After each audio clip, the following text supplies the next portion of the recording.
Attack 11 is going to deal with the lapel grab. Carlos comes and grabs me. Now, as soon as he grabs me, he makes his intention clear that he's going to attack me. I don't have to wait for him to throw a punch or to throw whatever he's got intended to throw at me. In other words, he grabbed me, I go to work. All right? The first thing I'm going to do is what we call in Hebrew a shifshuf. Shifshuf means rubbing in Hebrew. I'm going to rub off a kick to his groin. It doesn't matter if I connect with the shin, the knee, it doesn't really matter. All I do is write that kick to the groin. That will short circuit his intention. In other words, if he wanted to punch me, when I kick him in the groin, he's going to think groin, obviously. All right? As soon as I got him on the groin shot, I'm going to overlap with an elbow right in his face. So I'm coming in. 1, 2. This will serve that I can start attacking his hand that's grabbing me. Again, 1, 2. From here, I'm going to grab his hand.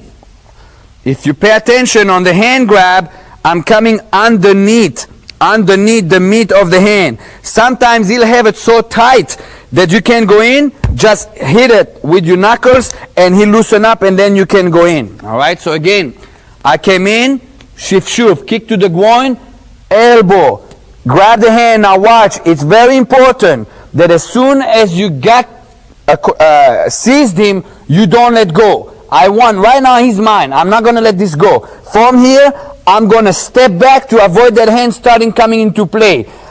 Step back and I contain him on my body. I do that for 2 reasons. Number 1, so I have more control. I have 1 point of control here and the second point of control being my actual body.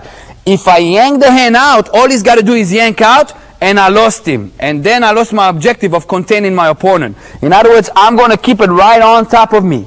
Avoid turning. Don't do turns. You do turn, he does one of those rollers, he's gone, and again, I lost him. I am going to hit him right here in a piston motion straight down. So his knees buckle. If his knees buckles, his leverage is gone, and now I can start going to work. From here, it'll be 1, 2, 3 knees. Step on his foot and break his ankle as an objective or any other objective. Again, Carlos grabs, shifshuf, elbow, step back, piston him down, present the face, 1, 2, 3, step into objective.